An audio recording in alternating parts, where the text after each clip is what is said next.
What's up, everybody? It's Jason, Zombie Collector. Thought I'd go live for a few minutes. I haven't done a live stream in a while.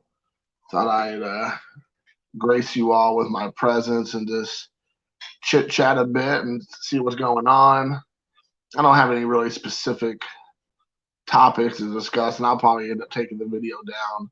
I was supposed to go live with a new friend, a new buddy I've been making in the community, but he's unable to, I think, go live with me. So I think I just probably hop on and just hang out a bit and just see if anything's going on with anybody. Oh, what up? Ow, ow. I got video bombed by Luca. What's up, buddy? I said after they saw you, I just got two people show up. They're like, oh, Luca's there now. Now the fun can begin. So I thought I'd go on there. Hey, what's up, Henry? Get down with Dollar Tree. Yes, I did. I got down with the Officer Down at the Dollar Tree. It was actually I thought it was a good movie. I enjoyed it. It was my expectation was at zero, as low as an expectation as one can have, and it exceeded that. So I would say job well done. I definitely think for $1 for a Blu-ray, all day long, all day long. So what's been going on with you, Henry? If you're still here, what have you been up to, man? I would have thought about show off some movies and just maybe kind of chat about film a bit, but I forgot I forgot to grab some movies so to discuss. Hey, Luca.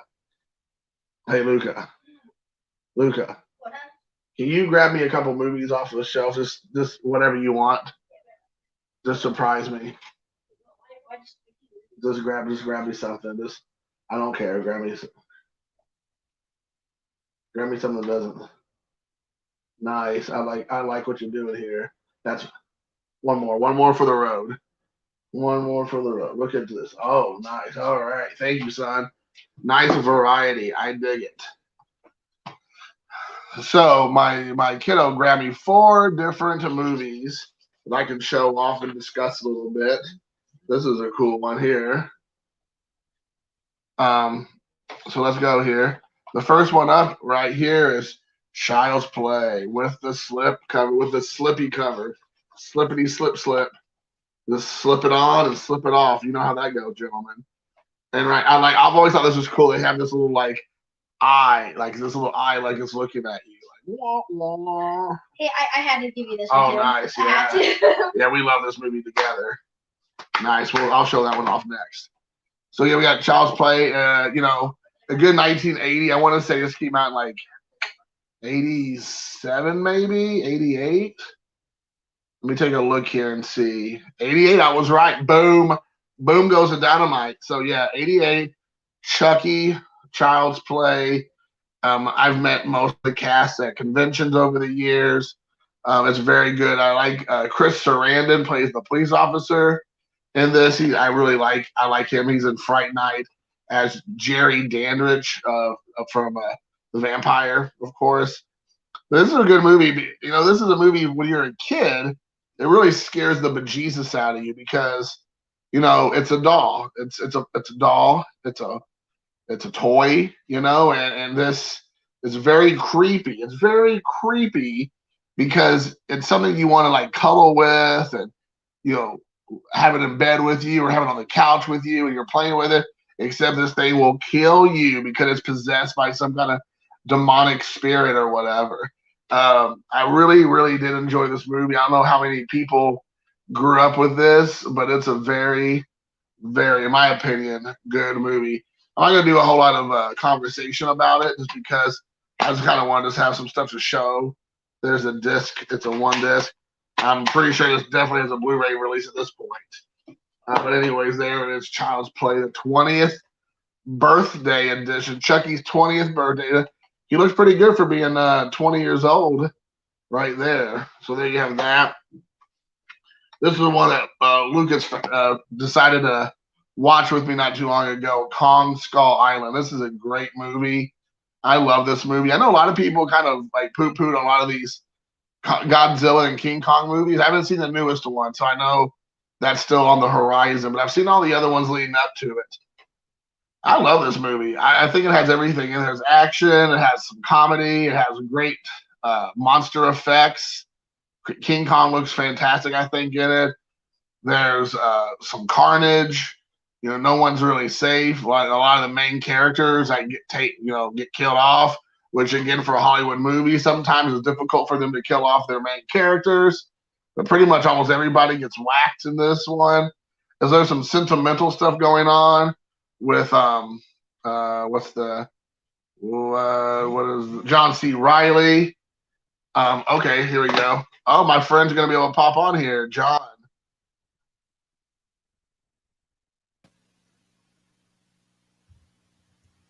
Hopefully I can hear what everything. Up, John? What up, dude? Can you hear me? I can't hear you. Hang on a second. All right. I'll wait. Hey, what up, Henry? Thanks for hanging out, dude. Yeah, this is Kong Skull Island, dude. It's a good one. It is a good one. It's a 2-disc set Blu-ray edition. I guess this probably is a digital code. I don't know if it's any good anymore. I'm just taking it out just in case. So there you go. Boom. Kong Skull Island. So I like it. I know a lot of people kind of crap on it, but I enjoy it. I don't know why it doesn't get the love. If anybody in the room seen Kong Skull Island, what is your thoughts on the movie itself? I enjoyed it. I think I enjoy it better than the Peter Jackson one with Jack Black. I know I liked that originally. I thought it was cool. Me? Yes, I can hear you. Yeah, I'm not getting any monitors for some reason. Uh-oh. Not good, John. I know, like I said, King Kong, the one with. Hey, what up, Mark? Mark from KY Jelly. What's up, brother? But yeah, man, I like this one. It's a good bubblegum, good popcorn flick. It could be a bubblegum flick too, I guess. But yeah, I like this. I like the Kong movies better than the, like I said, Peter Jackson one. I know that might be almost sacrilegious, maybe in some circles, but I do enjoy it. Henry, I probably have between what I have at my house and what I have at my folks' house, a couple of thousand, I'm sure, at least. I mean, I'm getting back into it hot and heavy. Well, you know, when I was doing the sport card stuff, I kind of put the Blu-rays and the DVDs on the back burner. I put the cinema in the back burner because I was more focused on baseball cards in general. But since I kind of, hashtag walked away from that, I've been picking up a lot more stuff. So I've been kind of going crazy. If you've been watching my videos, you know. Can you hear me now, John? Yeah. Oh, good deal. Now we're cooking with Crisco. Is my mic sound all right? I'm not hearing me in it, but I don't. This is the first time I've done this. So. You're clear. Okay. Perfect. Okay. I know you, when I watch your videos, you always talk about how you have a hard time looking at the camera because you want to look down. Yeah. So. Well, I need to position my camera differently, so or have a monitor up here, so I'm looking at the monitor at the same level as the camera. I like the camera angle like this, but I'm bad about looking at the screen and watching myself. Right. You're like, look at that handsome devil. Yeah.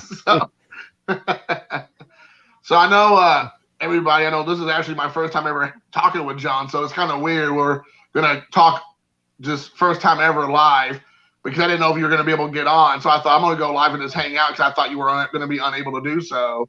But we can just kind of wing it. I'm good about winging it. But I wanted to talk to you because I found your channel about 2 weeks ago. And I think you probably saw that I went through your whole catalog and kind of got caught up with you most recently.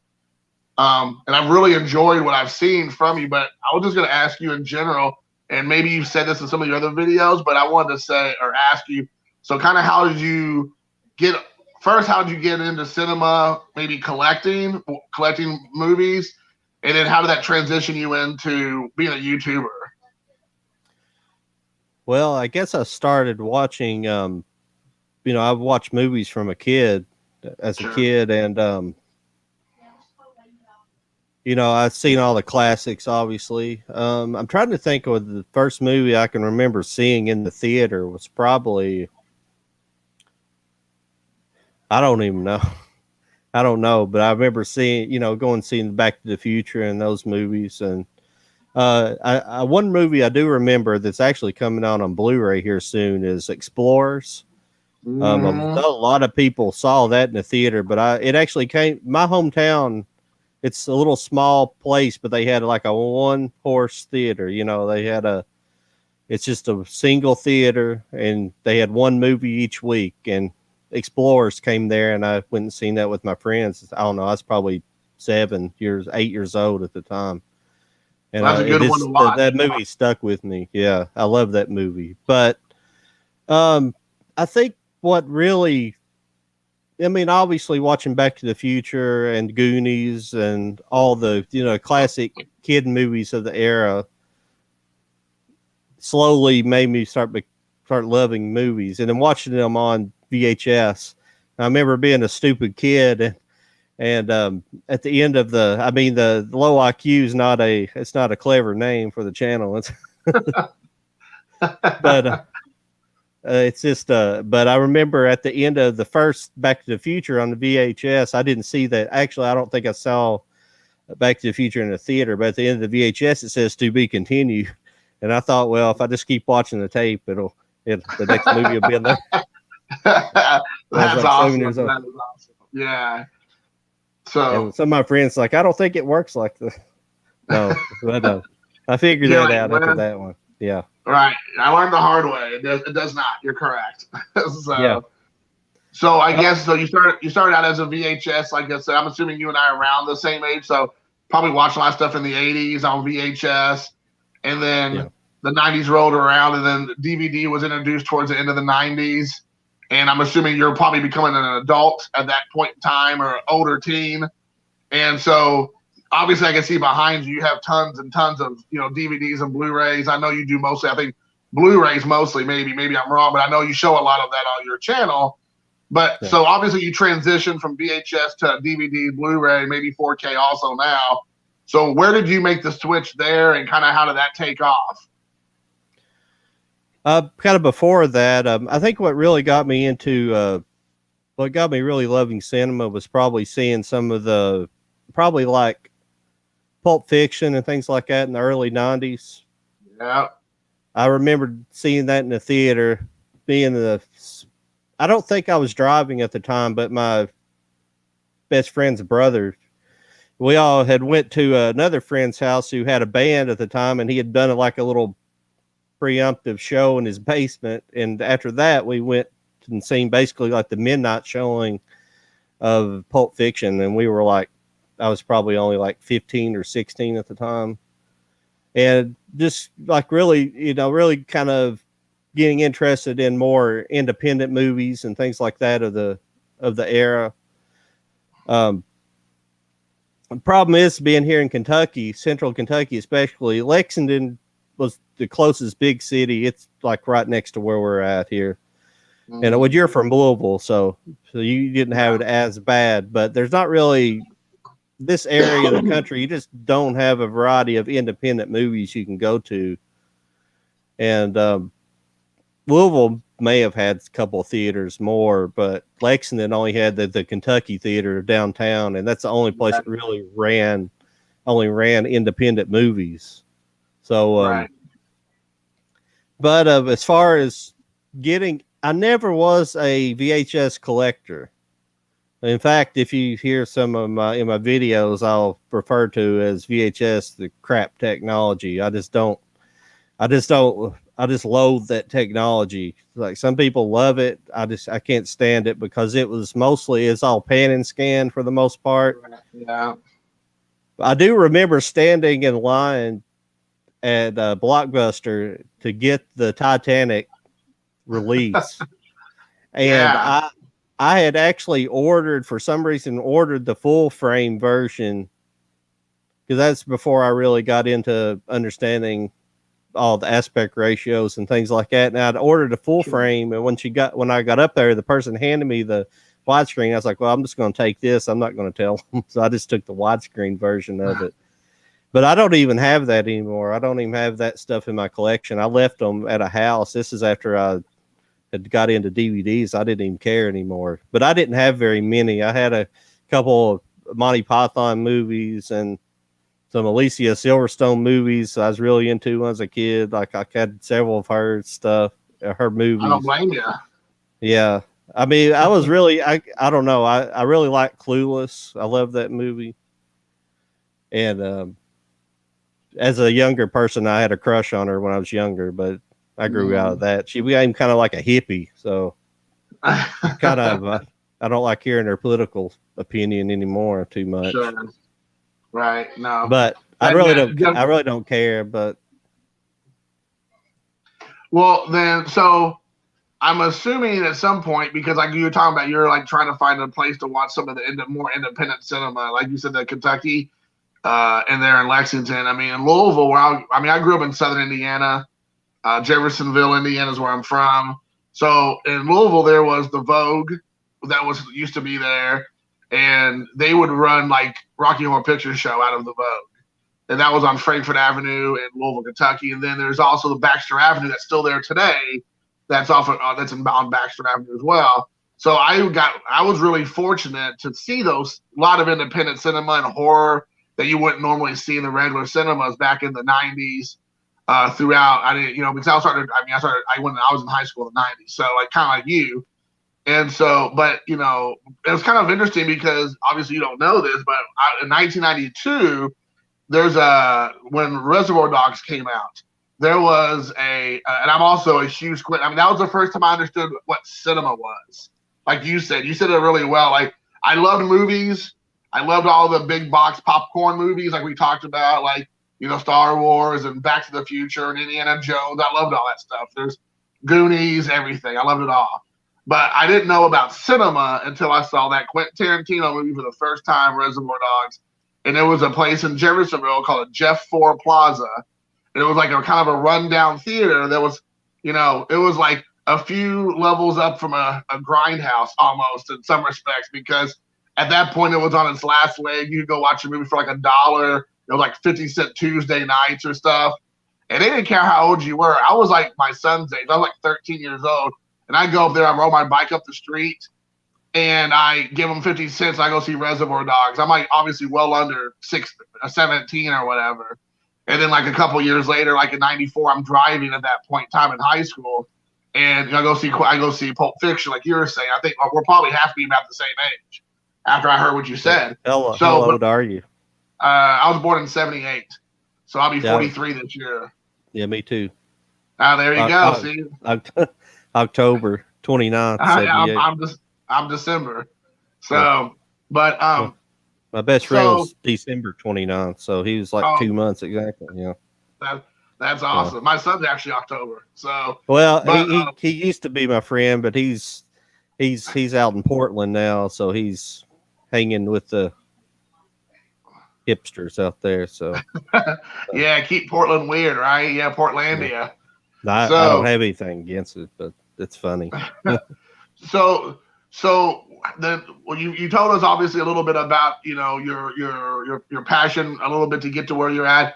So what you said you weren't a VHS collector, obviously, but you obviously are a DVD/Blu-ray collector. So what flipped the switch for you from not really taking cinema seriously as far as collecting VHS, which I totally get because of the subpar quality, to where you're at now with obviously walls and walls and shelves of cinema? Started 98. I got lucky and got a DVD player. That's when they were still pretty expensive. Yeah. I got a Philips. I think it's a Philips. I still have it. It's in the shelf in another room, but it's a Philips DVD player. It was actually really nice. It had the jog shuttle on the controller and stuff. You could go scene by scene. It was it was kind of a, since I wasn't into Laserdisc at the time, it's a lot of that same technology it kind of overlapped itself with Laserdisc with some of the technology. But what had happened is the way I ended up getting it, we had an electronics store here in Richmond, and I was actually living in Lexington at the time, and my mom told me, well, this store's going out of business, and I was like, well, could you look and see if they got any DVD players and see if you guys can give me one. So, and I was going to go in on half the cost for them because it was my birthday, and they were like, so they picked me up one. So it was normally like a $500 DVD player at the time when they were out, and I think they got it for like $250. It was like half off because it's a going out of business sale. But they ended up just giving it to me for my birthday because they were like, my grandparents or something help them out with it or something. Sure. So the first DVD that I got actually came with the player. It was The Mask. That's what it was. Jim Carrey classic. Yeah. Yeah. And that's it was in, I don't even know where it is anymore. I don't know if I have it anymore, to be perfectly honest with you. It's one of them that kind of got lost. Some of my early stuff got kind of lost in some old boxes, and I've never have found them. But I think it was in one of the old flipper cases, the cardboard that had the tab on them you flipped open. I don't know if I have one close by. Got one. Yep. I'm pretty sure it was in that style case. Mm-hmm. And that became when I got that, since I hadn't been into Laserdiscs weren't even, I didn't even know anybody had a Laserdisc player. I mean, Laserdiscs literally, they had such a little impact on the American marketplace. They had only like a 1%, or maybe was it 1% or 3%? I think they had a 3% share in Japanese markets, but only 1%, which is nothing in the United States. So nobody I knew had one. Even my uncle, who was big into having technology and things when I was a kid, he always had good, VHS players and big stereos and stuff. He didn't even have one, Mm-hmm. But my collection. So I started buying DVDs, and it became apparent that people were going to start collecting these. I didn't realize, being so isolated here in Central Kentucky, you didn't realize people were collectors of VHSs and things like that, and Sure. didn't know people were collectors like they are now. And now I'm getting into the DVD community, and there's tons of people like us. But the first real movie I remember. The first real movie I remember buying that year, and it came out in '98, was The Big Lebowski. And it was kind of a funny story because I seen it in the theater earlier that year. It came out in the wintertime. I remember seeing it because it was during a winter storm. We had a snowstorm. And I remember seeing it. And later on that year, whenever I'd moved to Lexington by that time, and I was going to school at the time at an electronics school. So I was, one day my class had a trip to Lexmark, a printer manufacturer here, and I missed it. I missed the trip. So I was like, screw it. I'm just going to go to the mall and see what movies are out. And before I went in, I was like, wouldn't it be cool if they had The Big Lebowski? And sure enough, I walked in, it was on the front shelf there. And after that, I really got hooked on, buying DVDs. Yeah. It's funny because I've always been a collector. I've always had a collecting. My dad was a collector. He still is a collector. And just, I think it's I feel like it's a hereditary thing, or it's passed down sometimes, even if you don't want it to be. So, to just not to go off down the rabbit hole, but when I was a kid, I was a VHS collector. My dad worked at Ford Motor Company in Louisville there, and he would always bring home VHS because I think I've shared this story before, and I'm sure I'll do it 100 other times because people who worked at Ford, they had good income. So all these guys that were finding stuff off the back of the trucks, would show up at Ford, and they would fall off the back of the truck at Ford. and all these guys who had made pretty good money would pick it up from these guys selling it like sealed VHS for $5. And so like my dad would bring home all kinds of VHS for us when we were kids. So I got into collecting really early on, in the 80s as a kid, as like middle school kid, probably collecting VHS. And then fast forward, I was in college, and like you said, I didn't really even know that DVD thing was even a thing. And one of my college, not roommates, but one of my college, friends, I guess, in the dorm, he had a DVD player, and he opened up a drawer, and I'll never forget this. It was like a light from heaven shining down on this drawer. It was like filled with movies, and I was like, they're like in the thin cases, and there's like 40 of them, and I was like, what is this? And he's like, oh, this is all called a DVD, and he's like educated me on this.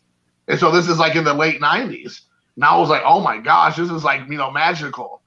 And kind of like you, I finished up school, and I was like, as soon as I had a little bit of money, I ran out and bought my first DVD player because I was like, hey, I got to get this. And I didn't get the package deal like you got the mask. You had to buy your DVD separate from the actual machine. So I'm like going through the aisle, and I'm like, man, what do I want to get? This looks so great. There's so many options. So I end up landing on American History X. So that was my very first DVD was that movie. And whoa, buddy, talking about a pretty powerful movie to put in your DVD player and give it the old spin for the first time. so. Well, I didn't talk about going from VHS to DVD. You can't understand the difference in quality because I hadn't witnessed Laserdisc, but Laserdisc wasn't much better than VHS. I think Laserdisc was only up in like the 320p range. They wasn't even DVD quality. Then the audio was superior the audio was where everybody went to. There was a serious home theater people, just because you could plug a serious system into it and get digital audio with Laserdisc. Right. But the video quality, just depending on what you bought, was, back in those days, they didn't really do any restoration work. They didn't have the technology to do digital restoration. So, right. But you did start in the 90s when the copyright ended for Disco Vision. I guess it had to end. It probably ended about 88 because it had been 10 years after when Laserdisc first came out. So they started, you had the Criterion started coming out with Laserdiscs, and different the company started putting out their own Laserdiscs, and they were pretty and they became pretty substantial. You see a lot of 90s stuff on Laserdisc. But they also put out a lot of, just crazy stuff. The Laserdisc is stuff I can reach right here, other than what's behind it. I'm trying to find something interesting. Like, you got stuff like this on Laserdisc. If you can. The Origins of Film. Oh, that's cool. Yeah. It's got stuff like that on it. Nice. You can read that. Yeah, and all the box sets are like this, mostly for Laserdisc. They get a little bit big and more elaborate for like the Star Wars box set, which I don't have. I have the newer edition with the new digital effects. I have that stuff, but I don't have the other ones. Like I have the separate copies of the Star Wars with that's unedited. It doesn't have all the new special effects added in. So right, the preferred one in my opinion. I say this all the time on my videos. I don't know what it is when I get on camera, my nose starts itching. I don't know why. So I apologize for everybody watching that. I keep having to itch my nose. It's just, I don't know. What you're doing is off camera. There's a big pound of Coke right there, and you just put your face in it and coming up. Yeah. So I gotcha. So I know that you. Can I show you one more thing? This is what I reached. This is what I reached for originally, but this is crazy stuff here on Laserdisc. I haven't sat down and watched any of this stuff yet, but Classics of early Soviet cinema. Wow, yeah, that's cool. yeah, and it's. But I've got a couple of these, the Soviet cinema ones. I mean, it's just you find all kinds of crazy stuff on Laserdisc. So These sets, yeah. go ahead, finish up your thought about the No, sets. I was done. I'm sorry. Okay. Go ahead. So, what are some of your, you talked about Tarantino a little bit with Pulp Fiction and things of that. I mean, are there certain, types of films or directors that you gravitate towards now that you obviously have a cornucopia of DVDs and Blu-rays and stuff? As you've gone through cinema, are there certain things that stick out to you that you gravitate towards? Not really. I mean, when I was a kid, I couldn't stand westerns because my grandfather, he when I was younger, my mom worked for my grandfather. My dad had his own business, so I used to stay with my grandmother during the day in the summertime.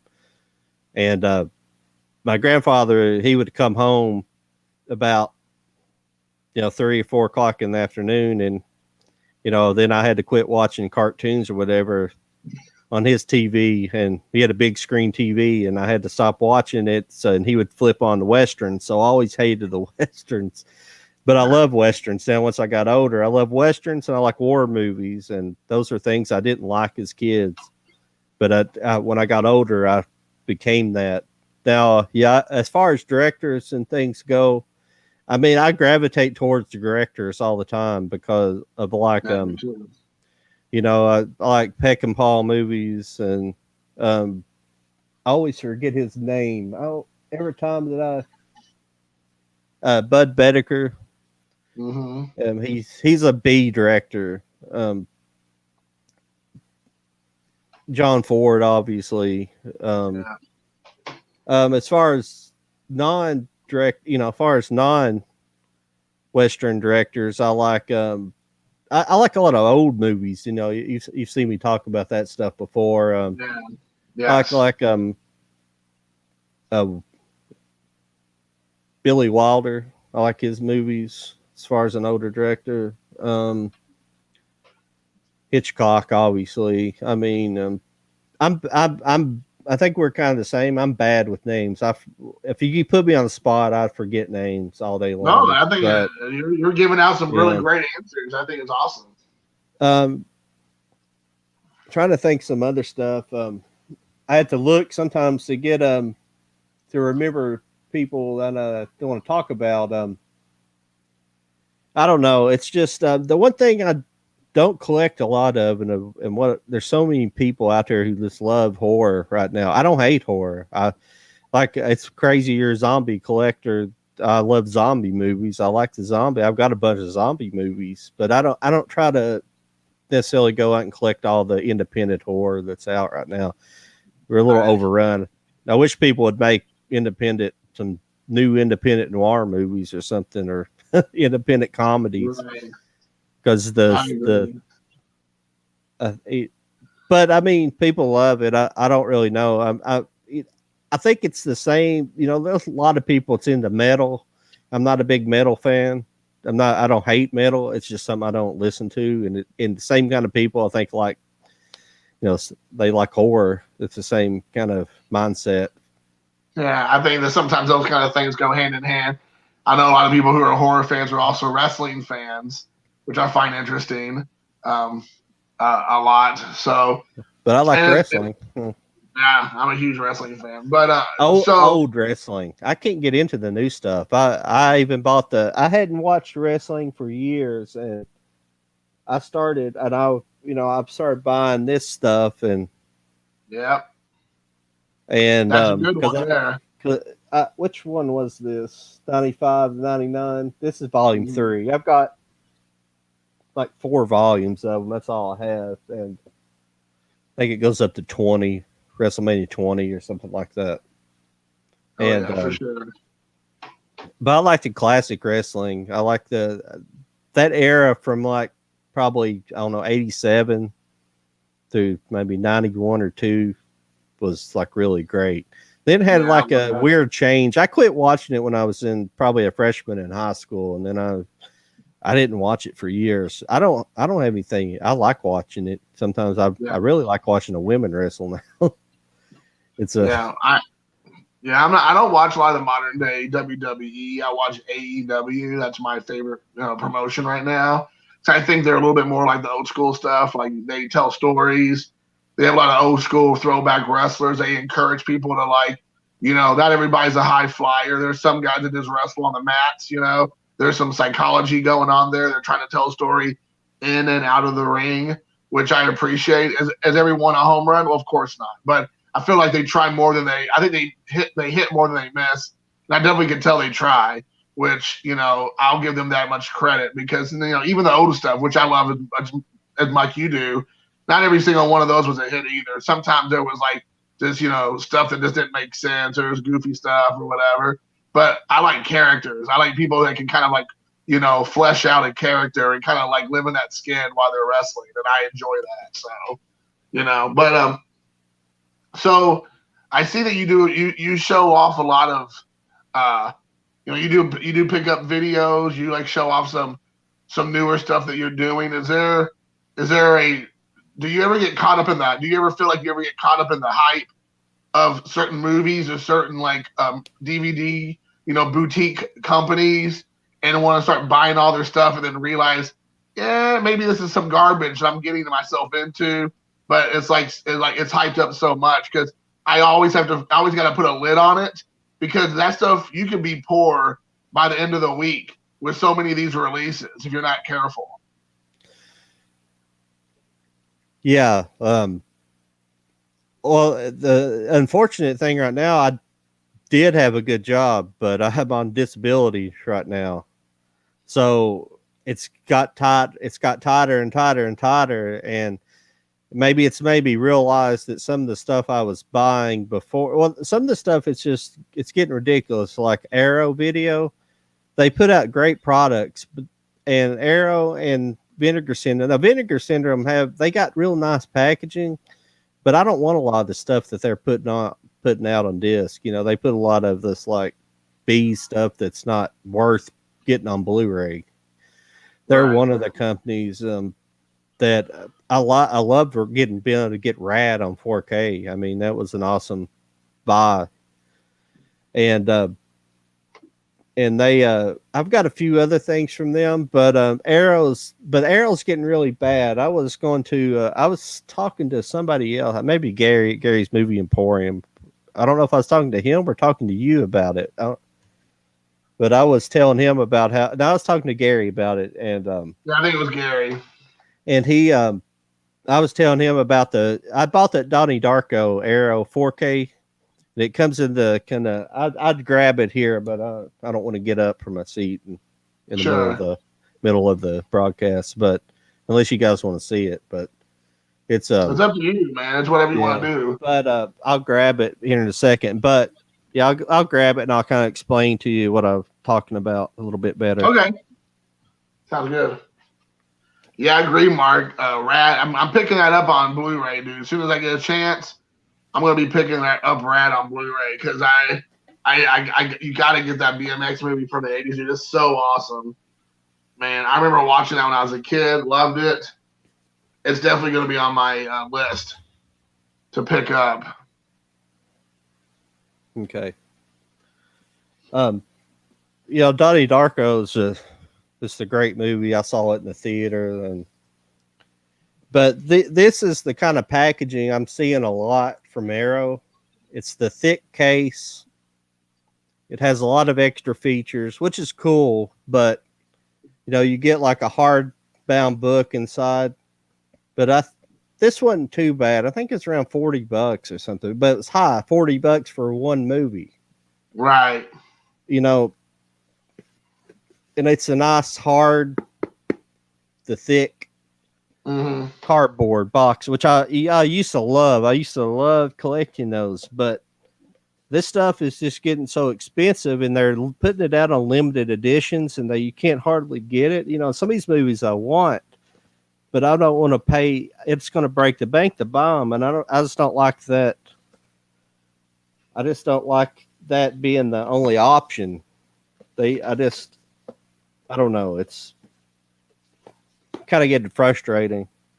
Yeah. Oh, I think so. I think, and it's crazy because there's so many companies, these boutique companies, and they're releasing stuff. I feel like weekly, like every week. Sometimes some of these they're releasing a couple of films a week, and if you like extrapolate that over, 5, 6, 7, 8, 10 of these companies, it's sometimes impossible to keep up with what's coming out and all that. And like you said, some of them, are releasing really good movies or really interesting films, and they're looking better than ever. I totally think that's great. But sometimes some of these companies are just, I feel like they're just scraping the bottom of the barrel to see what they can still get. And it's like movies that, like, yeah, they might look pretty as far as the covers are concerned, and you might have 18 hours of special features, and the movie's only an hour and a half long, but the movie itself sucks,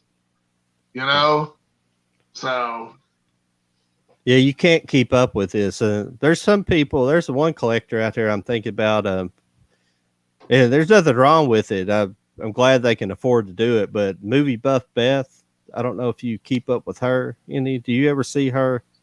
what is it? Movie buff Beth. I don't think so.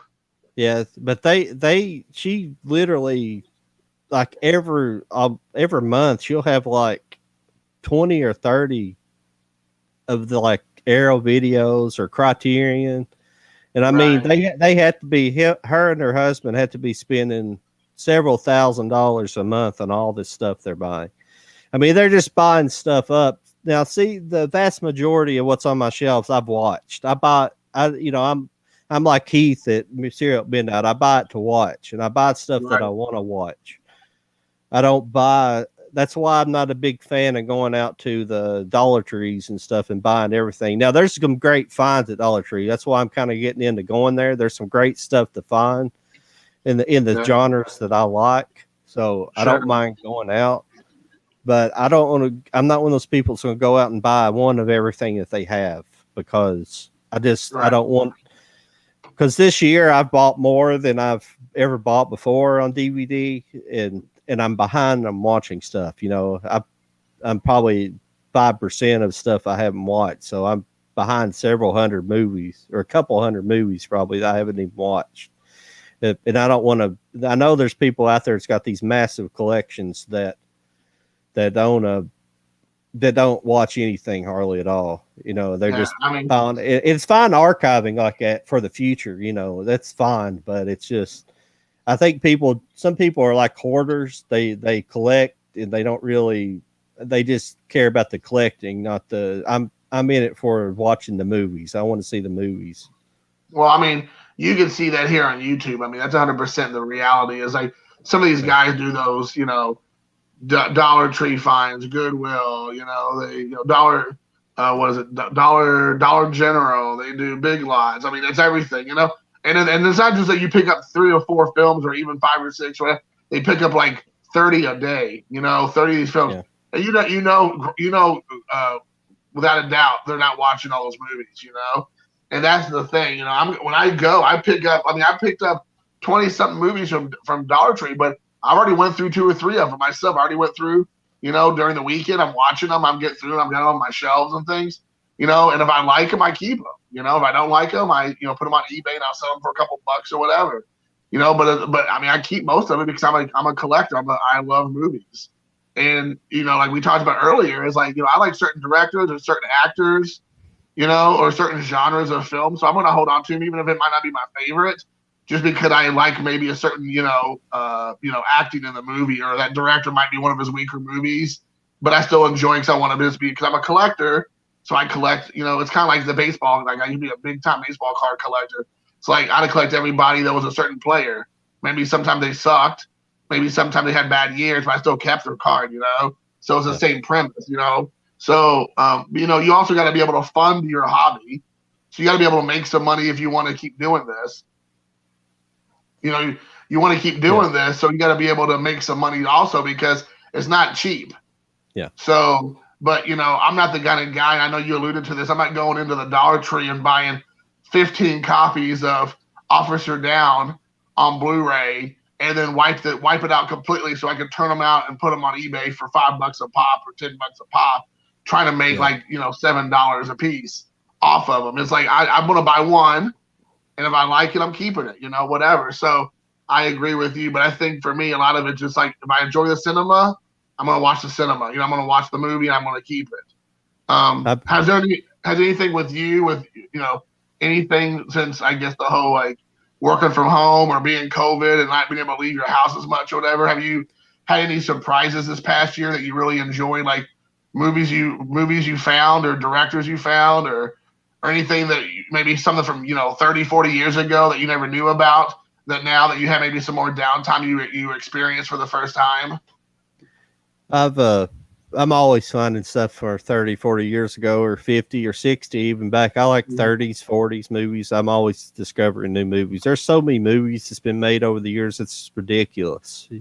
Nobody could ever own every movie ever made. I wish I could.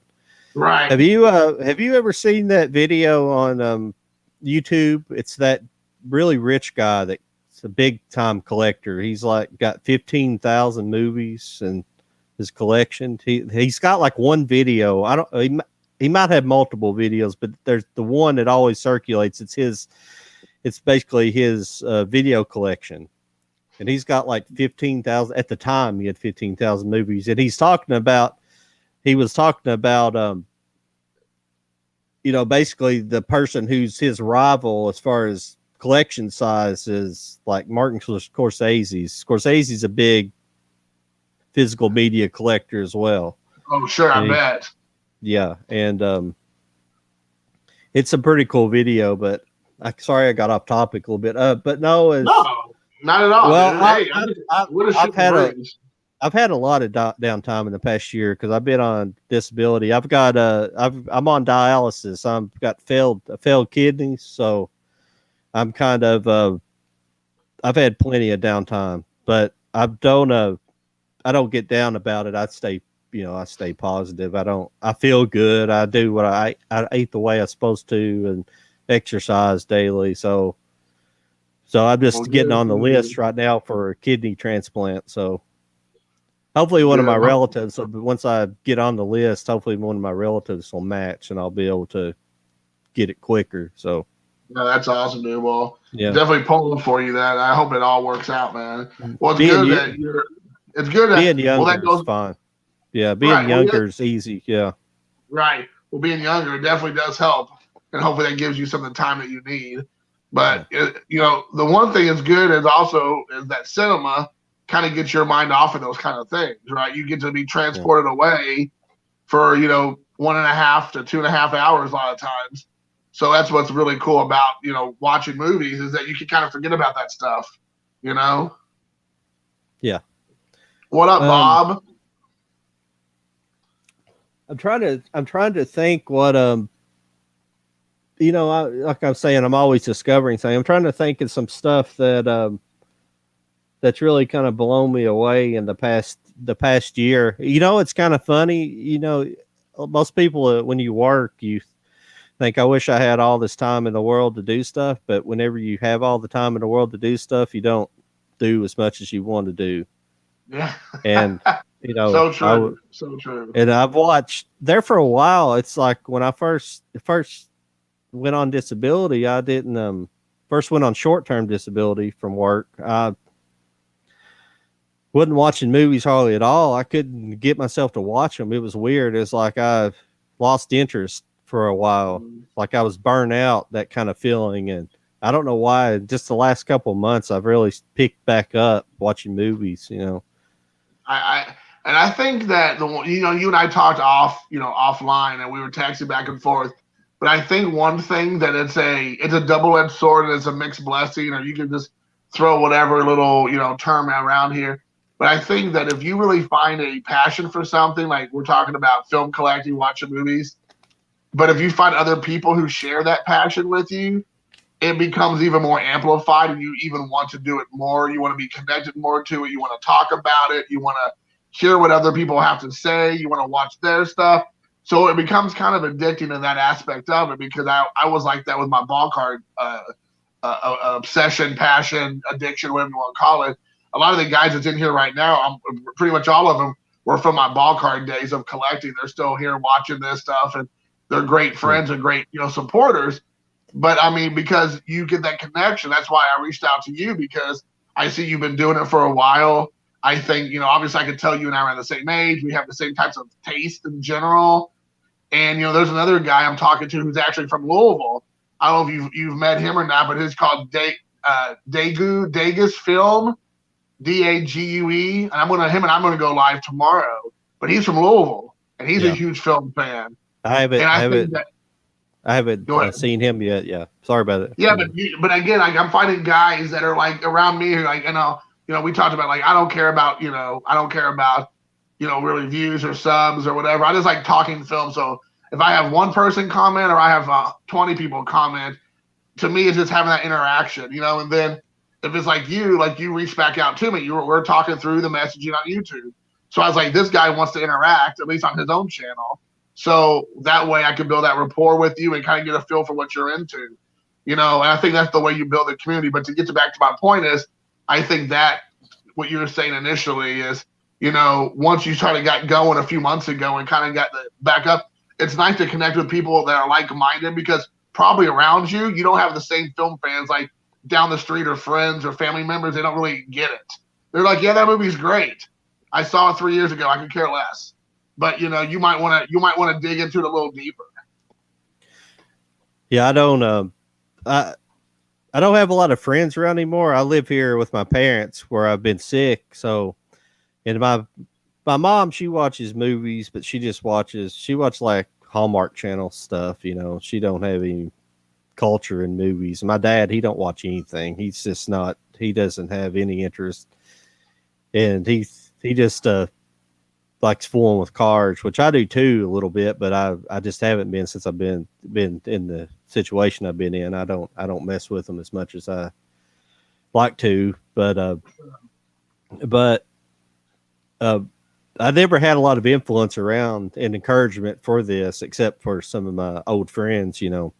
They were into movies, but not as much as me.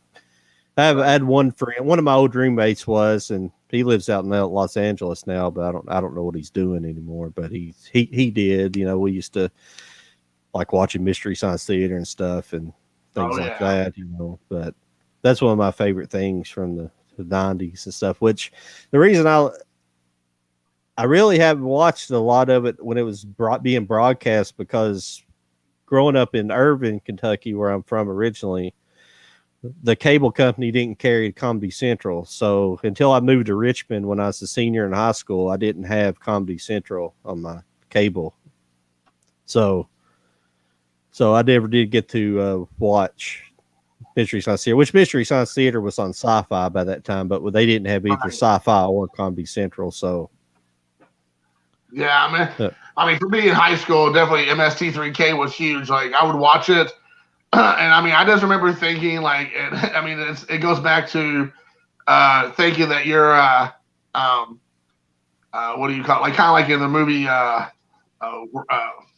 Clerks. Like, you think you're better than everybody else because you're in on something that no one else is in on, And so, like, I think it's kind of funny, because I remember sitting around in my bedroom, because we had cable at my mom and dad's house, and hey, what's up? What's up, Mike from Daegu Films? Mike just showed up, by the way. We were talking about him, and his ears must have been burning. But anyways, but I was watching it. I remember thinking, in the 90s, like, no one else is in on this joke. Like, Mystery Science Theater 3000 is so amazing, because, it took a little bit of what Rocky Horror Picture Show was. It's taking a bad movie and having audience participation and, like, clowning on that movie.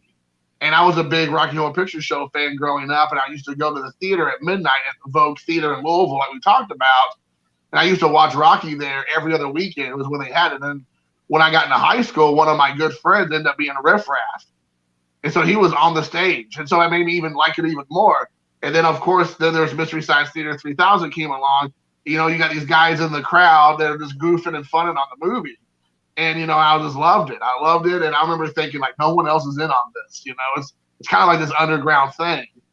And to answer you, are you a Joe or Mike fan? Somebody asked. You have a specific Joel. I've been thinking about that because I was some other something else. Somebody brought it up on some other live chat or live broadcast like this, and I don't know. I think I like Joel better, but I don't really care. See, the thing about Mike is Mike was he was the head writer from the beginning, anyways. right. So the writing didn't change.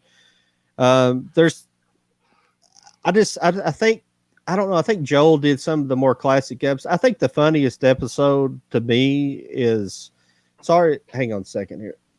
Sure. The camera that I use is a GoPro, and when you leave it plugged in, it heats up and it starts doing that. It starts shorting out, or it starts something. I guess the circuit board gets too hot and it starts interfering with the video, so I have to unplug it for a while. But I lost my train of thought. Oh, but my favorite episode, my favorite episode is probably Mitchell, Joe Don Baker movie with Joel, and it was Joel's last episode. And I don't know if because it was his last episode, they just tried to hit it out of the park. But it's just they just give Joe Don Baker so much shit during that. Excuse me, I don't know if you cursed. No, it's fine. They gave him so much. They did give him so much crap during that whole movie. It's hilarious. I mean, and they do another Joe Don Baker with Mike later on, Final Justice, and that's good too. Yeah, and then that's good as well. But I don't know. It's hard to say, but it's the thing is, Mike went on to do, they did Riff Tracks and Riff Tracks is really good. Sometimes Riff Tracks is amazing. Some of the stuff they've done, and I don't really like to pick too much, but I say Joe. It's just awesome. I just like because he wasn't made for television. You can tell just the way he handles acting sometimes. He got better over the years, but at the first few seasons, he just didn't, he was a stand-up comedian. Have you ever went and watched any of his stand-up? He was a prop comic, but really good prop comic. Awesome, yeah. But a really good prop comic. Like the Invention Exchange, at least for the first season or two, was from his show. He did. Like the stuff. Yeah. Yeah, I think for me, I mean, with Mike and Joel, the age-old question, I mean, I always just like the certain episodes. There's some episodes that just hit it out of the park, and some episodes were just like, man, it was okay. So for me, it was more based on episodes more than anything else because there's so many episodes. I mean, they did so many films. It's crazy. So I mean, I like what Manos the Hand or whatever. I can't remember. Like that one. What was that? The Hands of Fate. The Hands of Fate. There you go. I couldn't think of it. Yeah, I remember loving that one, and I thought it was hilarious. Yeah, so there's one like the Snow Beast or something, or Yeti the Snow Beast. Yeah. From Yucca Flats, right? Yeah. So I thought that was a good one. I mean, so there's a lot of them out there. I've been watching a bunch of Mystery Science Theater here lately because I bought a bunch of sets I didn't own, and so I all those names are fresh in my mind for some reason. Yeah, that's good though. That's awesome. I don't have a lot. I have just a few. I had a friend of mine who was getting rid of them, and he was like giving them away for like almost nothing. And we both know those are really expensive now, so it's hard to find. You'll have to tell me which ones you have. They might be some of the ones that are. See, there's about six. There's about 6 sets that are out of print because they lost the copyright to the movies, like the Godzilla. Yeah. So, like Volume 10, they lost the copyright to Godzilla after it came out, and they had to pull it from the shelves, and they had to re-release it. So there's a 10.2 version, 10.2, and that was that was when it was before Shout took over. What was before Shout? I'm sorry. Rhino. Yeah, Rhino. That's when Rhino still had them, and they re-released it with I'm trying to think of the name. They put a different movie in there and re-released the set. I have 10.2, but I don't have 10. But all the sets that are discontinued out of print, they're like $200, 250, $60, you know. And Yeah. I doubt I'll ever buy them. But they did what they did do is the movies that were on the sets, those sets that of the out of prints, they released two different sets that had all those movies on them that except for the out of print titles. So they one of them's like extras, and I'm sorry, one of them's singles, and one's like extra cuts or something like that. But there's about 10 movies on there, so That's awesome. And evidently, there's about 10 or 12 episodes that they never even were able to release at all. So Makes for the sense. most part, I've got all the most of the episodes, so I'm fairly happy with it. That is pretty cool because, like we talked about, it's pretty hard to get them all. Like Pokemon, you got to catch them all, so it's gonna be hard to do all that. So, Yeah. well, hey man, I'll go ahead and we've been going at it for about an hour, a little over an hour now. I want to respect your time. Hopefully, you'll want to do this again. I could go on for longer than this, but Yeah. I know you have obligations. Yeah, yeah, and we gives us an opportunity to talk about other stuff, to keep going, Yeah. like to have other things to discuss. So I just Yeah. want to say thanks, John, for popping on. I know it was very impromptu for both of us, but I had a good time. Hopefully, you'll want to come back and we'll do this again, maybe in a couple of days or within a week or so, and we'll just kind of maybe we'll have like an agenda. We'll talk about it off camera and kind of just say, let's talk about these topics, and then we'll just kind of hit some stuff up. Well, thanks for being patient with me working through my camera issues. I use OBS. It's I was telling you about it earlier. It's just a video recording platform. It allows you to do some different camera stuff. It allows you to do scene shifting and stuff like that. Oh. And it's what a lot of these guys you see them using. I don't know how they completely use it yet, but it allows you to kind of use it, have an interactive. I can switch. Well, actually, through StreamYards, I don't exactly know how you work all of it, but since I'm new at it, but it has a virtual camera option, and I never knew what the virtual camera was for. Because whenever I record my videos, I have to just go switch on the regular camera mode. But virtual camera is what you have to use when you're using this. So all I had to do is put OBS in virtual camera, and then it came on in StreamYard. So I got lucky and clicked one button, got it right. Yeah, I'd have still been here for an hour and a half, probably losing my mind. So I apologize. I wanted to show. This is something I brought over earlier. I just wanted to show you. This is another arrow. See, I don't mind spending a lot of money for something like this, which is multiple movies. Sure. This is like he came from a swamp, right? Yeah. It's William Grafé. I love William Grafé movies. Yeah, he was a Florida film director. He's, I know him, but I don't know that guy from Louisville.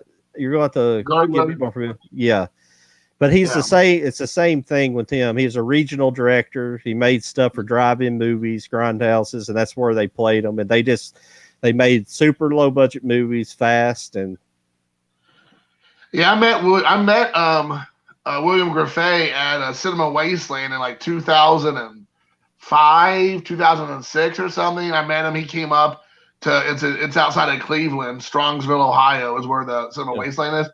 And he came up there and he did like a Q&A, and he did like a screening of one of his movies in 35.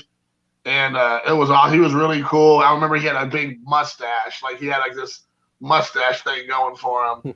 And he was really, really cool, down to earth. He signed, I think, everything for free or like $5. It was really cheap. I got a bunch of stuff signed at the time because I'm a huge fan of William Grafé. Yeah, we got to talk about some maybe Gerler, Grafé, or some of this more like regional cinema, because that stuff I feel like it's starting to get more and more traction. Like you just showed off that box set.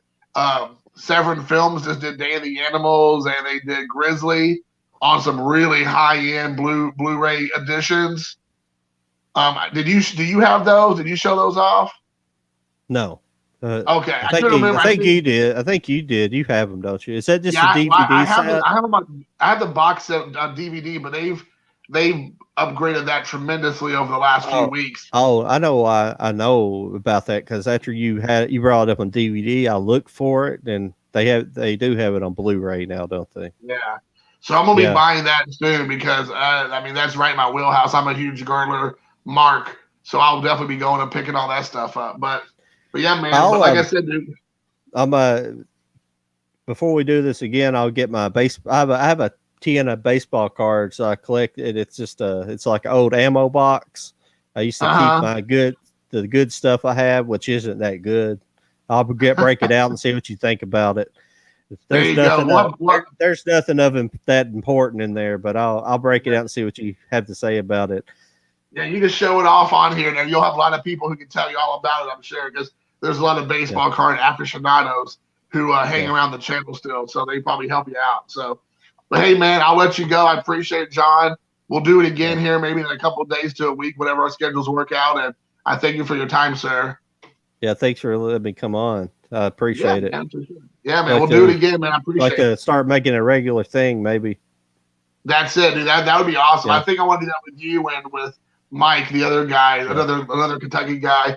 Maybe we can do. Maybe all three of us can get on one day too, and do the same thing. yeah. Just kind of like have a couple of topics and just do a round robin. Just kind of share each thoughts and this.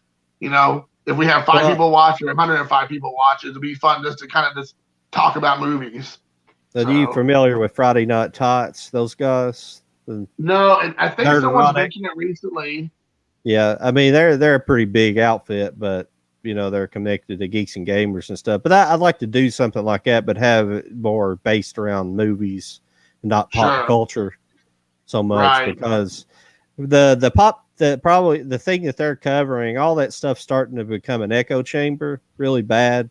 All those guys are kind of making the same videos, discussing the same Yeah, topics, and yeah, if you hear it once, you've heard it 10 times with them. So I'd yeah. rather just keep Agreed. it to movies and things like that, not get too political. Yeah. Yeah, I 100% agree. I just want to watch Yeah. movies and talk movies and find like-minded people along the way. Well, So I keep going on and on. Well, I appreciate you having me it's on. fine. All Yeah. right, no, man, it's great, dude. Thanks for popping on, and we'll do it again. All right. Talk to you All right, man. later. Take care. Thanks for watching, everybody. Thank you.